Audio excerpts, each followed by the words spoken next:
Alright guys, welcome back. It's me Daria and this is Drink Georgian. Today we talk about the king of Georgian red, Saperavi, and many faces of it.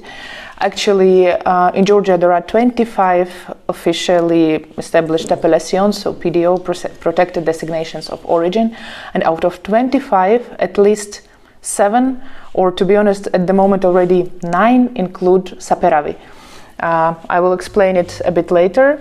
Quite often you can see just Saperavi written on the bottle, like boldly, but sometimes you can see different other names and you're not aware that Saperavi is also inside, because it's like people would say, oh, I hate Chardonnay, but like give me some nice Chablis, and it would be the same saying like, oh, I hate Kinzmaruli, but give me some nice Saperavi, because basically Kinzmaruli is this very same Saperavi, but vinified differently and growing in a very special small area. Right, let's start from the beginning, from like those microzones that exist at the moment and that definitely include Saperavi. So I even took a look at the website of National Wine Agency, of course, but if you read it in English, it doesn't give a lot of information about the differences. So all the, I will even read out a bit. So for example, in each Saperavi, aroma and taste would say perfect, macrobiologically healthy, has body, velvet and harmonic, has sharp, great aroma. Does it say anything to you? No. Sorry, Wine Agency, you are not doing your English translation really well. I'm here if you need any translation help, because people will just get confused by reading all these descriptions. So let's list them all. That's what I read was about Hashmi Saperavi. Then, for example, we take a Napareuli and check it out. What does it say? Aroma and taste, perfect, full, masculine, extracted, harmonic, having aroma characterizing their location. So how does Napareuli taste?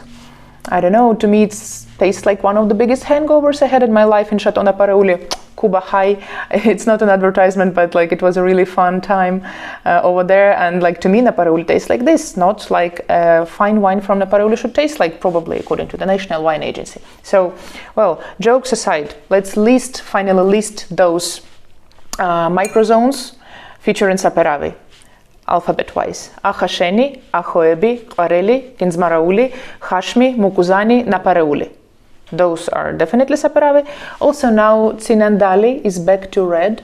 So if you don't know, Tsinandali is the first officially established Georgian microzone appellation, and everybody knows white Tsinandali, but in fact in the beginning they were white and red, and actually red is back to the game when you read the Georgian version of the appellation description. That's you will see red Saperavi there, red Tsinandali there, and it definitely includes Saperavi. So here you go, another number 8. And then number 9 is Bolnisi, but Bolnisi red is quite tricky because it can feature not only Saperavi grown in Bolnisi area, but it can be also Shavkapito, Asurat Ulishavi, Otavqueri. So I decided not to talk too much about Bolnisi today. I would rather have a separate video about this amazing growing area. And today we concentrate on the Saperavis from Kakheti. So I have here 4 examples. And yeah, by the way, I'm kindly partnering with Wine Boutique, wine bar in central Tbilisi that has a lot of wines from small winemakers and some biggish wineries, so that guests could have an opportunity to taste a big variety of Georgian grapes and to see how different types of wineries actually work.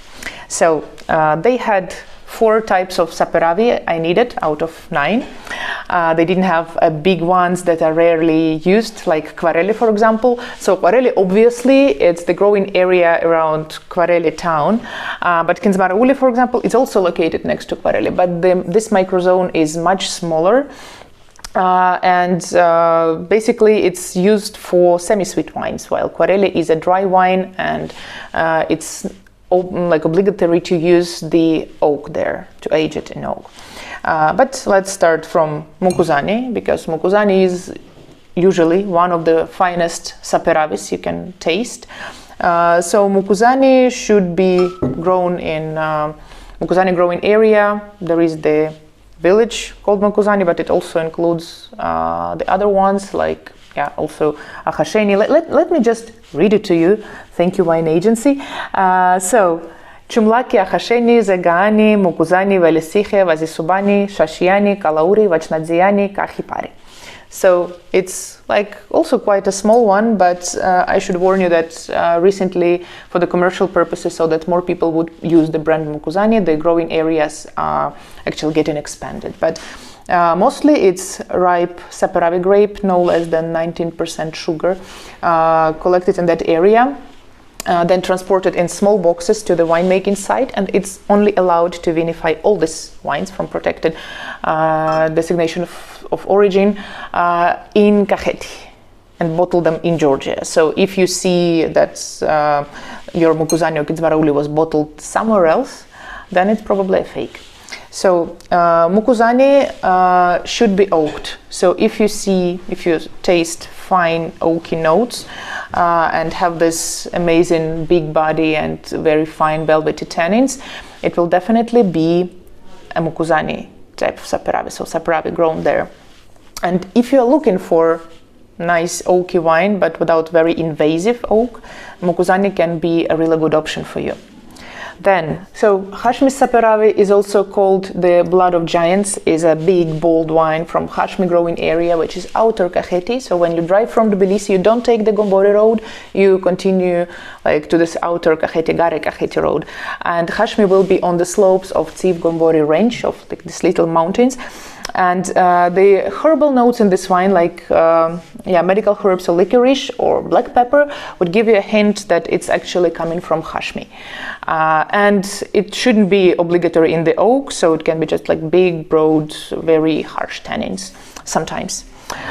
This Saperavi says only Saperavi on its bottle, but in fact it comes from Tsinandali growing area, and it's made by one of my favorite producers, Jonas Marani.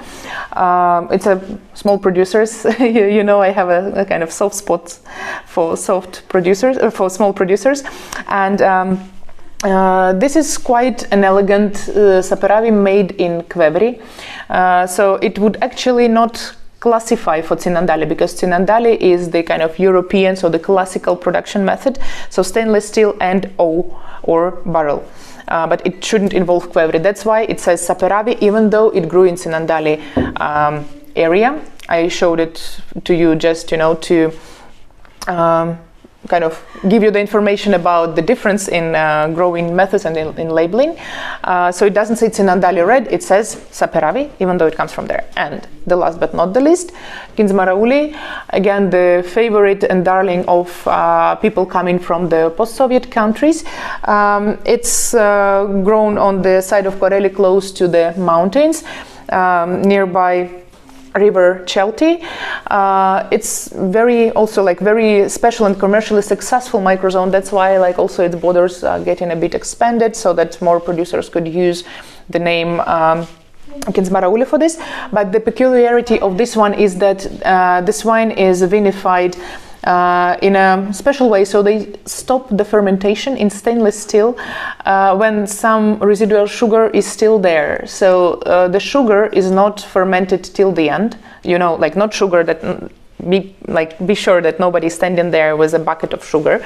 It's like the sugar that was in the grape juice. So this sugar is not getting fermented till the end. They freeze the stainless steel tanks. And then, of course, they use certain stabilizers to prevent it from re-fermenting, because once the sugar is getting into the warm place and there are still some yeasts left, the yeasts keep eating this sugar, and then the wine gets bubbles. So in order to prevent this, they filter it carefully so that no yeast will be there, and they also stabilize it because the semi-sweet wines have more chances to get re-fermented. So if you claim that you're zero sulfur, Kindzmarauli is not your choice. But in general, it's a nice dessert wine. I will not say that it's something bad or whatever. So it has its niche, so to say. And for example, here I have, in this glass, it's dry Saperavi.